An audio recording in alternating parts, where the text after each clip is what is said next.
The morning 3 squad cars came roaring up my dirt road like they'd taken a wrong turn into a war zone. I was in my grandfather's rocking chair, coffee steaming in the cold air, thinking about nothing more than firewood and weather. Gravel sprayed, doors flew open, and out stepped HOA President Harper Langford in designer heels, pointing at me like I was a wanted fugitive. "Officer, arrest him. He's trespassing on association property," she barked, chin high, HOA badge around her neck like it was federal authority instead of a glorified name tag. Behind her, the pines of Ironvale County were just waking up, birds chirping like this was any other morning.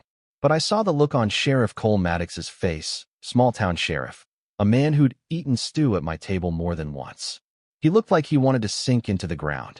I didn't move, just took a slow sip of coffee, reached into my flannel, and unfolded a yellowed piece of paper I'd started carrying when all this began. "Sheriff, you might want to see this before you put handcuffs on a man sitting on his own porch." He took it, eyes scanning, and I watched his jaw actually drop.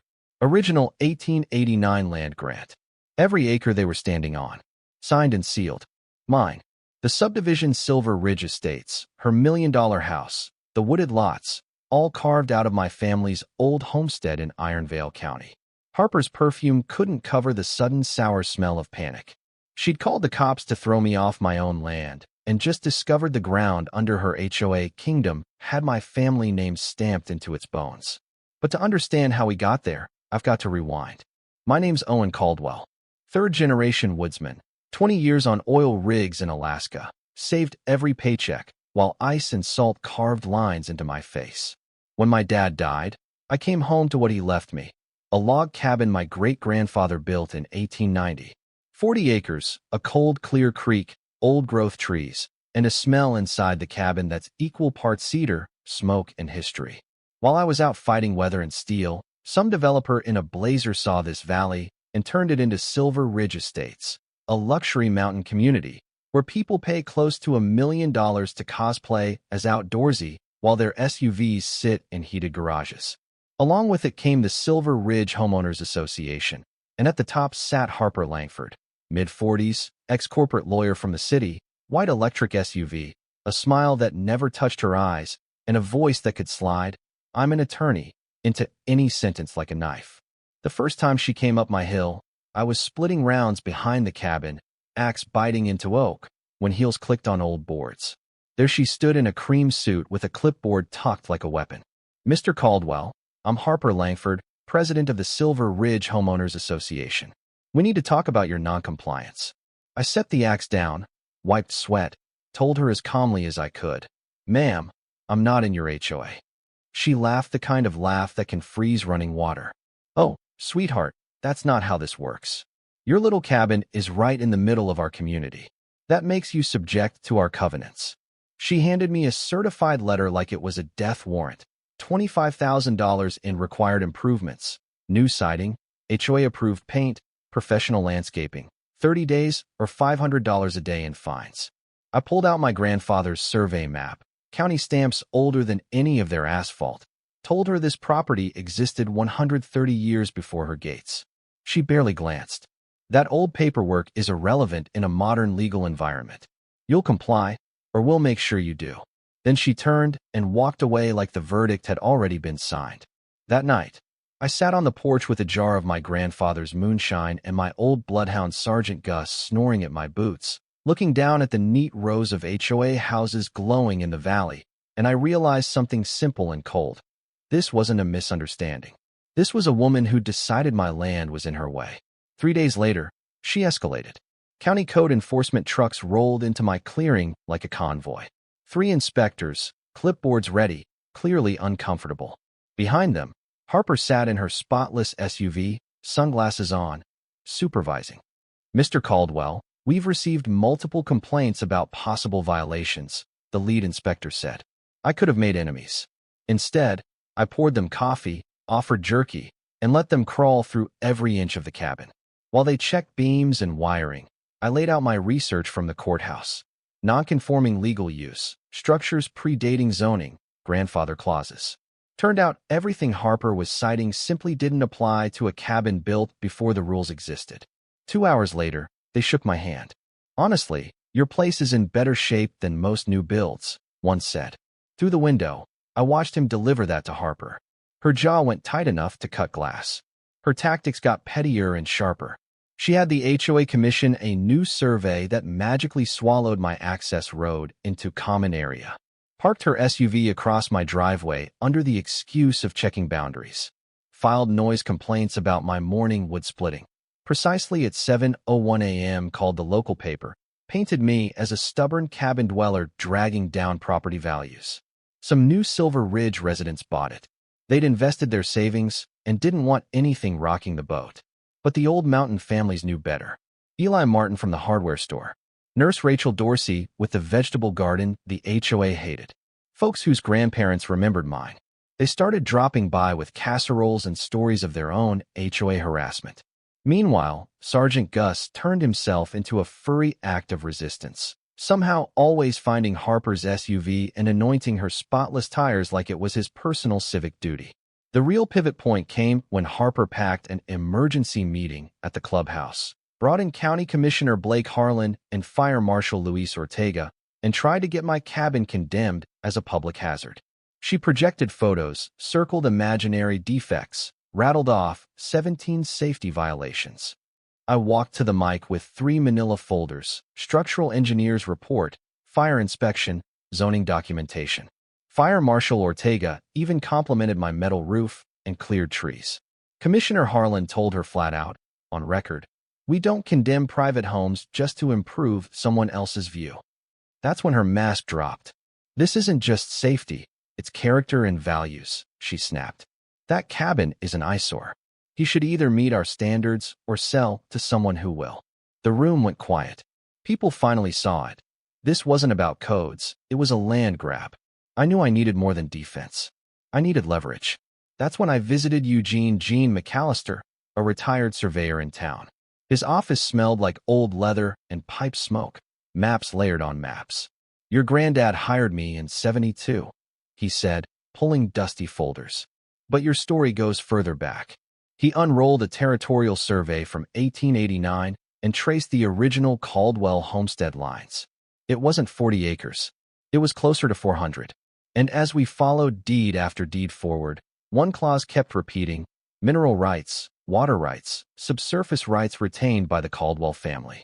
Later, at the courthouse, Clerk Marie Benton found the big one: the territorial land grant appointing my great-grandfather Josiah Caldwell as land commissioner.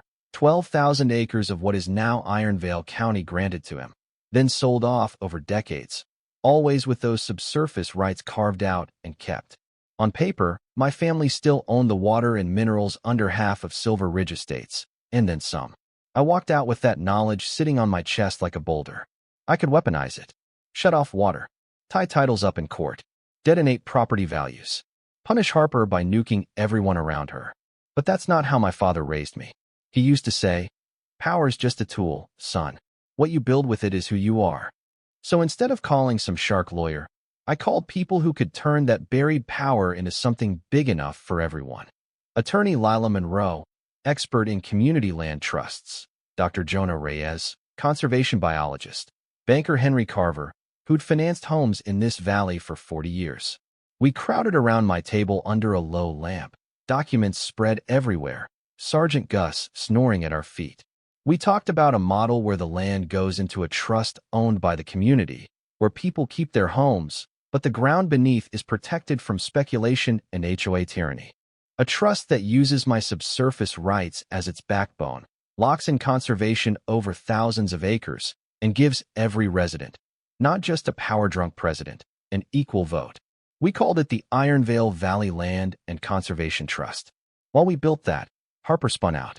She formed a safety patrol that basically stalked my driveway, coached board members into filing a restraining order claiming I'd threatened her, filed a bogus environmental complaint about my cabin polluting groundwater, only for state tests to show my spring was one of the cleanest sources in the region.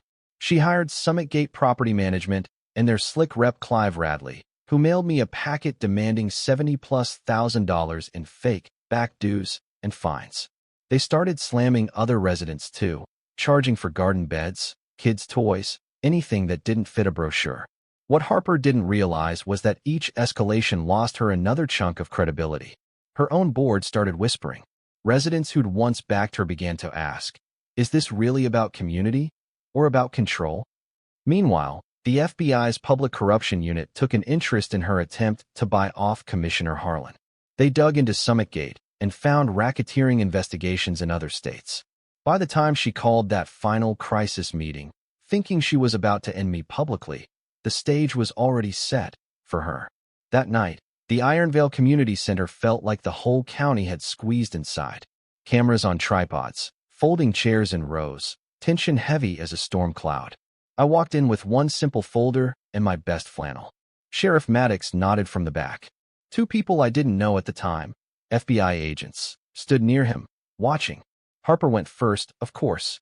She marched to the podium with Clive and his suits flanking her, clicked through a polished slideshow. Photos of my cabin and truck. Charts about lost property value.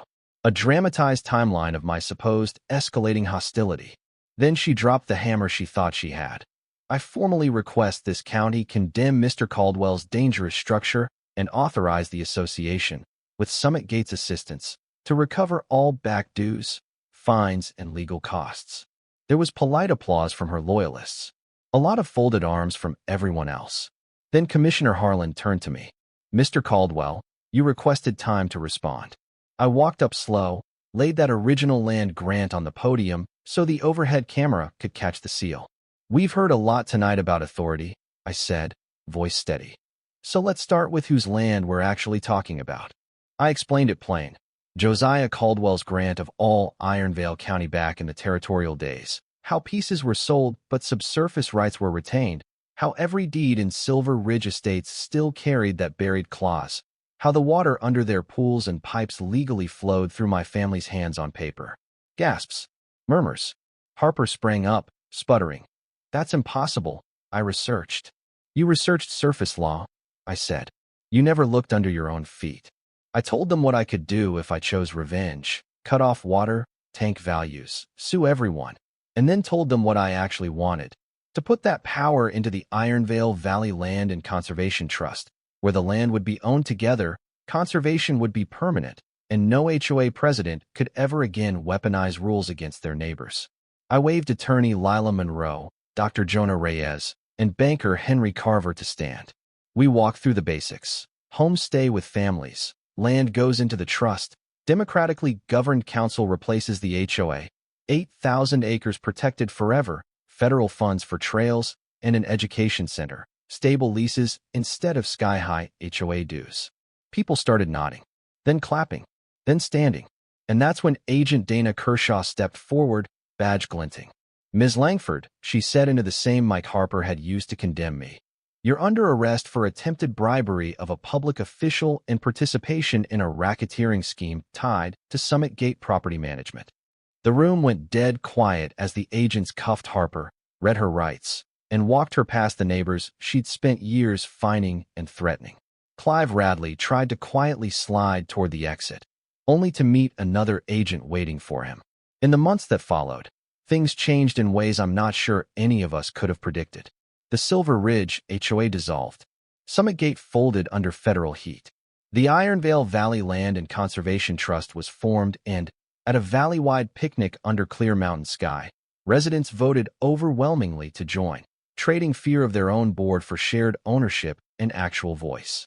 Thousands of acres went under permanent conservation easements. A trail network opened, bringing hikers and jobs. A small environmental education center started teaching local kids about the land their families now truly had a stake in. Property values stabilized, but fees dropped. People planted vegetable gardens in front yards without looking over their shoulders. Harper Langford lost her license, her title, and eventually her house. It sold at a loss to a young teacher and his wife, who tore out the manicured shrubs and put in raised beds and a swing. And me? I still wake up in my grandfather's rocking chair, coffee steaming, Sergeant Gus older, but just as stubborn at my feet, watching the same valley, different feeling. Lighter. Like something tight finally let go. I won't lie. Seeing the person who tried to bulldoze my life get walked out in handcuffs scratched some deep itch for justice. But the part that really sticks with me isn't that moment. It's the sound of kids laughing in yards that aren't ruled by fear. It's neighbors arguing about hiking routes instead of mailbox heights. It's knowing my family's old rights weren't used to destroy, but to protect. So let me throw this back to you, since you stuck with me to the end. If you discovered you held the legal power to crush the people harassing you, would you torch their world just to watch it burn? Or would you use that power to build something bigger for everyone, even the ones who never stood up for you?